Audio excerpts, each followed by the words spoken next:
ଆମ ଗହଣରେ ଜଣେ ବରିଷ୍ଠ ସାମ୍ବାଦିକ ଭାଇ ଅଛନ୍ତି। ତାଙ୍କୁ ଆମେ ଶ୍ରଦ୍ଧାରେ ସିଲୁ ଭାଇ ବୋଲି ଡାକୁ। ଆମଠୁ ବହୁତ ଏକ୍ସପିରିଏନ୍ସ, ବହୁତ ଦିନ ହବ ପେପର କାଗଜ ଚଲାଉଛନ୍ତି, ଆନ୍ଦୋଳନ ନ୍ୟୁଜର ଏଡିଟର ଅଛନ୍ତି। ମତେ ଗୋଟେ କଥା କୁହନ୍ତୁ, ବର୍ତ୍ତମାନ ସମୟରେ ଯୋଉ ଚାମେଲି ଓଝାଙ୍କ ବିରୁଦ୍ଧରେ ପୁଲିସ ଯୋଉ ମିଛ କେସ୍ ଗୁଡା କରିଛି, କାରଣ ପୁଲିସ ପ୍ରମାଣ ଦେଖେଇ ପାରୁଛି, ପ୍ରମାଣ ଯେହେତୁ ନ ଦେଖେଇ ପାରୁଛି ଆମେ ତାକୁ ମିଛ କେସ୍ ବୋଲି କହିବା। ଏଇ ଯୋଉ ମିଛ କେସ୍ ଗୁଡା କରାଗଲା, पुलिस ଯେତେବେଳେ କାହା ବିରୁଦ୍ଧରେ ଗୋଟେ ମିଛ କେସ୍ କରୁଛି, पुलिस ବିରୁଦ୍ଧରେ କେମିତି କଣ ଆକ୍ସନ ନିଆଯାଇପାରେ? पुलिस विरुद्ध किसी एक्शन हबनी। पुलिस जेते केस कलानी को केसटा सत करछि कोनी ए केसटा पुलिस सत करछि। ओडिसा रे किछि केस नाही पुलिस करथिया केस कोनोसी केस नाही सत करू। सेटा 2% हेतियो 100 टारु 2टा हेतियो कोन सत माने आउ 98टा केस पुलिस मिछ करे। आ सबुठार बड़ कथा पुलिस विरुद्ध रे इनक्वायरीटा पुलिस करछि। चामेली उझार एफआईआर टाकू पुलिस विरुद्ध रे चामेली उझा एफआईआर देला तार इनक्वायरी के करियो पुलिस करियो। आ पुलिस विरुद्ध रे जो चामेली उझा एफआईआर देला तार इनक्वायरी के करियो सेही पुलिस करियो। तेणु चोर हाथ रे चाबी काटी आ सी जदि मिछ हेइथियो ताको कोन प्रमाण करि परिबे प्रमाण करिवे के माने ये माने चाहिबे जे आम स्टाफटा किछि दोष करनी सब दोष चामेली उझार। कारण पुलिस दरमा नउछि लोकक टंकारे लोकक पई पुलिस रो दायित्वबोधता कोन सेतिकी पुलिस जानिया दरकार ना। जो पुलिस सेतिकी न जानियो ए भली भूल करियो सी जने लोक प्रतिनिधि सरपंच जने सी कौन कहते से कथा को सी कहीं वीडियो को विरोध कर से कथा को पुलिस बुझा परिवर्ते पुलिस पक्ष हो पुलिस एफआईआर दउछ। कहीं पुलिस एफआईआर दउछ पुलिस कौन करथला जे पुलिस जाइला ताको दी जण भितर समाधान करथांता बा दी जण को डाकी थांता थाना को ये गोटे प्रोसीजर चलता पुलिस ताको कहीं टाणी उसारी गाणी पुलिस की पुलिस कौन चामेली उझा ऊपर पुलिस आ से गोटे लोक प्रतिनिधि गोटे गणतांत्रिक राष्ट्र में गोटे लोक प्रतिनिधि गुरुत्व जी अच्छी गोटे ये जन सरकारी कर्मचारी ये कहीं टाणी टाणी या क्षमता आएगा ये डाकी था शोषण मैंने आनी था थाना ये ना टाणी उसारी से कौन बंधुक धरी जाइला चामिल बंधुक खंडा धरता पुलिस हाणी दौला ना वीडियो को हाणी दौला अरे से पार्टी कथा कहला मोबाइल वीडियो करूला कौन वीडियो करा कौन महाबाबू किए वीडियो कर पुलिस वीडियो कर पुलिस घर वीडियो करना कौन है वीडियो कला कौन है महाबाबू ना पुलिस एटा सब गालुआ पुलिस विरुद्ध पुलिस इनक्वारी कर कथा हम पुलिस विरुद्ध जमी चामेली उझार अभियोग पुलिस इनक्वारी कर चामेली उझा पुलिस विरुद्ध जो अभियोग आउ गोटे किए इनक्वारी कर जड़े आईएएस अफिसर इनक्वारी कर तेज यार सत्यता बाहर एड़ा तो सारा ओडिशा देखुची पुलिस सब भूल चामेली उझार किसी भूल ना।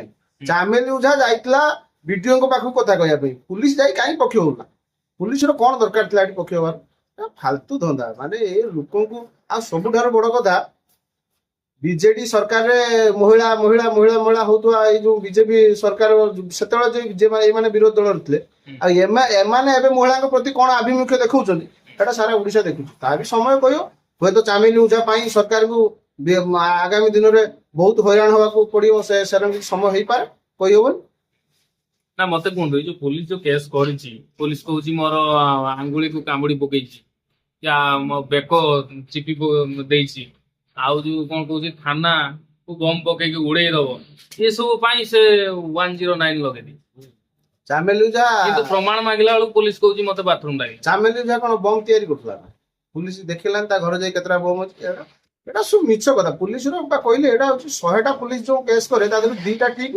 पठाला ओटा भूल तेणु एटा गोटे भूल एफआईआर एटा ओडिशा सारा लोक देखुछन एटा किछि लुच्चा छपा कथा नाही आपर चामेली उझा सुस्थ होला परे बा बेल आसला परे कोर्ट अछि कोर्ट चामेली उझा कोर्ट अछि 109 लागि जे अटेम्प्ट टू मर्डर से कोन बेल हबो संगे संगे बेल लेट हेई पारे बेल जेबे बेल हबो ता विरुद्ध रे पुनी कोर्ट को जो से कोर्ट रो से पासिंग फाइल करि परियो ता परे पुनी पुलिस ऊपर एक्शन पुलिस ऊपर केस करि परियो कोर्ट अछि कोर्ट विचार करियो ठीक अछि कोर्ट तो न्याय दबो समय लागि पारे तो कोर्ट रो चामेली न्याय पाइयो ना ये जो 109 टा लागेला अटेम्प्ट टू मर्डर कोर्ट जे मजिस्ट्रेट अछंती से तो निहाती भाव में सरजमीन तदंत पठे थे जे कौन केते दूर से इंजुरी अच्छी मेडिकलाइज अच्छी कि नहीं ये सब न देखी केमती क्या पठे जड़े डिस्ट्रिक्ट जज से सेक्शन गोटे सेशन कोर्ट रे सेक्शन बेल हो पार से कौन करियो से बेल दे पारि सेशन जज के देबी बेल दे पारि से गोटे डिस्ट्रिक्ट जज को जिबे ताको रिजेक्ट करियो बा डिस्ट्रिक्ट जज जियो बा हाई कोर्ट रे से बेल अप्लाई करे कोन गोटे कौन करियो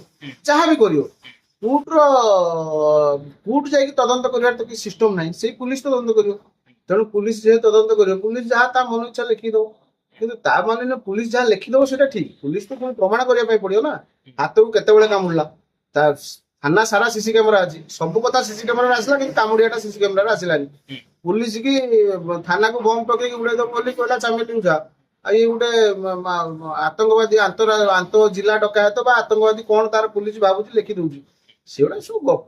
ଦଫା ଗୁଡାକ କଣ ବାଡିର ଫଳ ନା ପୈତୃକ ସମ୍ପତ୍ତି? ଦଫା ତାଙ୍କ ପାଖରେ କାଗଜରେ ଲେଖା ହେଇଛି, ବହିର ଲେଖା ହେଇଛି, କାଢି ଆଣିଲେ ଲେଖିଦେଲେ, ସେଟାରେ କଣ ଅଛି। କିନ୍ତୁ ସବୁ ଦଫାରେ ପ୍ରମାଣ ଯଦି ତାହେଲେ ଗୋଟେ କଥା ଦେଖନ୍ତୁ, ସାରା ଭାରତ ବର୍ଷରେ ପୁଲିସ ଯୋଉ ଯୋଉ ଦଫାରେ କେସ୍ କରୁଛି କେତେ କୋର୍ଟରେ କେତେ ପ୍ରମାଣିତ ହଉଛି ଆଉ କନଭିକ୍ସନ ହଉଛନ୍ତି ହଉନାହାନ୍ତି, ସବୁ ତ ଏକୁଟାଲ ହଉଛନ୍ତି। ତାହେଲେ ତମେ ଯୋଉ ପ୍ରଥମ କଥା ଏଇ ଆଇନ ଆସିବା ଦରକାର, ଯେତେବେଳେ ପୁଲିସ ଯୋଉମାନଙ୍କ ନାଁରେ ମିଛ ଅଭିଯୋଗ କରୁଛି ସେମାନେ ଯଦି କନଭିକ୍ସନ ହଉନାହାନ୍ତି, ଏକୁଟାଲ ହଉଛନ୍ତି, ମାନେ ନିର୍ଦ୍ଦୋଷରେ ଖଲାସ ହଉଛନ୍ତି।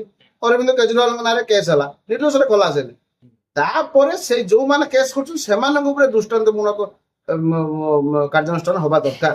ହଉନି ବୋଲି ଆଜି ଏଇଭଳି ପରିସ୍ଥିତି ଉପୁଜୁଛି। ଯଦି ସେଇଭଳି 2-4ଟା ପୁଲିସ ଅଫିସର ସସ୍ପେଣ୍ଡ ହୁଅନ୍ତେ, ତାହେଲେ ଆଉ ଚାମିଲି ଉଝାଙ୍କ ବିରୁଦ୍ଧରେ ମିଛ ଅଭିଯୋଗ ହୁଅନ୍ତାନି। ନା ଯେତିକି କେସ୍ ବର୍ତ୍ତମାନ ସୁଦ୍ଧା ଧର ଆପଣଙ୍କର ଦୃଷ୍ଟାନ୍ତ ଭିତରେ ବା ଆପଣଙ୍କର ଏକ୍ସପିରିଏନ୍ସ ଭିତରେ ଯେତିକି କେସ୍ ପୁଲିସ ବିରୁଦ୍ଧରେ ହେଲାଣି, କେତେଟା ଜାଗାରେ କାର୍ଯ୍ୟାନୁଷ୍ଠାନ ହେଲାଣି? କିଛି କାର୍ଯ୍ୟାନୁଷ୍ଠାନ ହଉନି।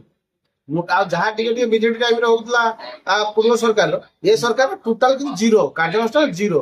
ଏ ସରକାର କିଛି କାର୍ଯ୍ୟାନୁଷ୍ଠାନ ହଉନି, ସେମାନେ କିଛି ବୁଝି ପାରୁନାହାନ୍ତି, ମନ୍ତ୍ରୀ ମାନେ କିଛି ଜାଣି ପାରୁନାହାନ୍ତି। ଆଉ ରହିଲେ ଇଏ କଣ ବୁଝିବେ? କିଛି ହବନି। ଭବିଷ୍ୟତ ଅନ୍ଧାର, ଓଡିଶାର ଭବିଷ୍ୟତ ଅନ୍ଧାର। ସେ ଅନ୍ଧାରରୁ ଆଲୋକକୁ ଯିବା ପାଇଁ କଣ ବାର୍ତ୍ତା ଦେବେ ଜଣେ ବରିଷ୍ଠ ସାମ୍ବାଦିକ ହିସାବରେ? ଲୋକ ବିରୋଧ କରିବା ଦରକାର। ଚାମିଲି ଉଝାଙ୍କ ଭଳି ସମସ୍ତେ ଆମେ ଭୁଲଟାକୁ ଭୁଲ ବୋଲି କହିବା ଦରକାର, ଆଉ ଠିକଟାକୁ ଠିକ ବୋଲି କହିବା ଦରକାର।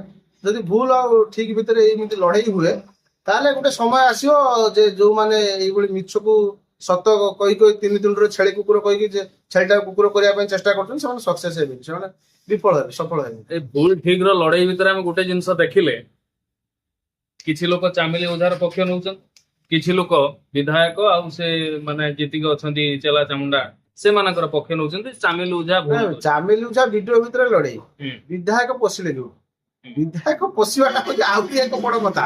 କାରଣ ବିଧାୟକ ଚାମିଲି ଉଝା ବିଧାୟକଙ୍କର ଆଗରୁ ଭଲ ସମ୍ପର୍କ ଥିଲା, ଏ ସମ୍ପର୍କ କାହିଁ ଖରାପ ହେଲା? ସେ ଚିଠିରେ ଚାମିଲି ଉଝା ଲେଖିଛନ୍ତି, ସେ ଚିଠି କି ଦେଖିବାର ଅଛି। ଚାମିଲି ବିଧାୟକ କଣ ଚାହୁଁଥିଲେ, ବିଧାୟକ ଚାମିଲି ଉଝାଙ୍କ ପାଖରେ କଣ ଚାହୁଁଥିଲେ? ସେ ଯୋଉ କହୁଛନ୍ତି ରାତି ଅଧରାତିରେ ଫୋନ କରନ୍ତି ବିଡିଓ ବିଧାୟକ, ଜଣେ ସାହସ କେମିତି କରିବ? ହଁ, ଆଗରୁ ତାଙ୍କର ଭଲ ସମ୍ପର୍କ ଥିଲା, ଗୋଟେ ପାର୍ଟିର ଥିଲେ, ଭଲ ସମ୍ପର୍କ ଭିତରେ ଥିଲେ, ସାଙ୍ଗରେ ମିଟିଂ କରିଛନ୍ତି, ପାଖାପାଖି ବସିଛନ୍ତି। ହଁ, ମିଟିଂ ସିଟିଂ ଇଟିଂ ସବୁ ହେଇଛି। କିନ୍ତୁ ପରବର୍ତ୍ତୀ ପର୍ଯ୍ୟାୟରେ ସିଏ ଯାହା ଚାହିଁଛନ୍ତି ଇଏ ଦେଇ ନଥାନ୍ତି, ସେଇ ଜିନିଷ ହେଇଥାଇପାରେ। ସେଟା ଆମେ ଜାଣିନୁ ସେଟା କେତେ ଦୂର କଣ କଥା। କିନ୍ତୁ ଫେଭର ମାଗିବା ଫେଭର ଦବା କଥା ତ ବିଗତ ଦିନରେ ବହୁତ ଉଠିଛି। ଏଠି ଆମେ ସେ ବିଷୟରେ ସେ ଭିତରକୁ ଯିବାନି, ଯାହା ବି ହଉ। କିନ୍ତୁ ଚାମିଲି ଉଝା ଯୋଉ ଭୁଲଟାକୁ ଭୁଲ କହିଛନ୍ତି, ବିରୋଧ କରୁଛନ୍ତି, ସେଥିପାଇଁ ତାଙ୍କୁ ବହୁତ ବହୁତ ଧନ୍ୟବାଦ। ଆଉ ପୁଲିସ ମିଛ କେସ୍ କରିବ, ଏଟା ସିଷ୍ଟମ, ଏଟା 102% କେସ୍ ପୁଲିସ ସତ କରେ, ଆଉ 98% ପୁଲିସ ମିଛ କରେ। କିଛି ଦିନ ତଳେ ସୌମ୍ୟାଶ୍ରୀ ବିସି କେସ୍ ହାଇଲାଇଟ ଥିଲା, ପୁରା ଓଡିଶା ହୁଲସ୍ତୁଲ। ବର୍ତ୍ତମାନ ସୌମ୍ୟାଶ୍ରୀ ବିସି ନା କହିଲେ କେହି ପଚାରୁନାହାନ୍ତି କି ସେ ଖବରକୁ କିଏ ଗୁରୁତ୍ୱ ଦଉନାହାନ୍ତି। ବର୍ତ୍ତମାନ ଚାମିଲି ଉଝା କେସ୍ ଟି ଚାଲିଛି। ଏମିତି କିଛି ଦିନ ଗଲା ପରେ ଆଉ କିଏ ଆସିବ? ଏମିତି କଣ ଚାଲୁଥିବ ଏଇ ସିରିଏଲ? ଚାଲିବ। ସୋସିଆଲ ମିଡିଆ ଯୁଗ, ଭାଇରାଲ ଯିଏ ହେଲା ସେ ଭାଇରାଲ ହଉଛନ୍ତି ଭାଇରସ, ତାପରେ ଭାଇରସ ପରେ ଭାଇରସ ସଫା ହେଇଯାଉଛି। ଆଉ ପୁଣି ଭାଇରସ ସଫା କରିବା ପାଇଁ ସେ ତାଙ୍କ ପାଖରେ ମେଡିସିନ ଅଛି, ତିଆରି କଲେ ଦେଲେ ଭାଇରସ ସଫା ହେଇଗଲା, ସରିଗଲା କଥା। ଆଉ କଣ, ସେଇଟା କିଛି ବଡ କଥା ନାହିଁ। କିନ୍ତୁ ମେନ୍ କଥା ଲୋକ ଭୁଲକୁ ଭୁଲ କହିବା ଦରକାର, ଚାମିଲି ଉଝା ଭଳି ବିରୋଧ କରିବା ଦରକାର। ସେ ଯିଏ ବି ହଉ, ସେ ବିଡିଓ ହୁଅନ୍ତୁ, ଏମଏଲଏ ହୁଅନ୍ତୁ, ବା ଆଇଆଇସି ହୁଅନ୍ତୁ, ପୁଲିସ ହଉ, ଯିଏ ହଉ, ଭୁଲ 2ର 2 ମିଶିଲେ 6 କହିହବନି, 4 ମାନେ 4। ଏଇ କଥାଟା ସମସ୍ତେ କହିବା ଦରକାର। ବାସ୍ ଏତିକି ହଉଛି ନିର୍ଯାସ କଥା। ବହୁତ ବହୁତ ଧନ୍ୟବାଦ, ନମସ୍କାର।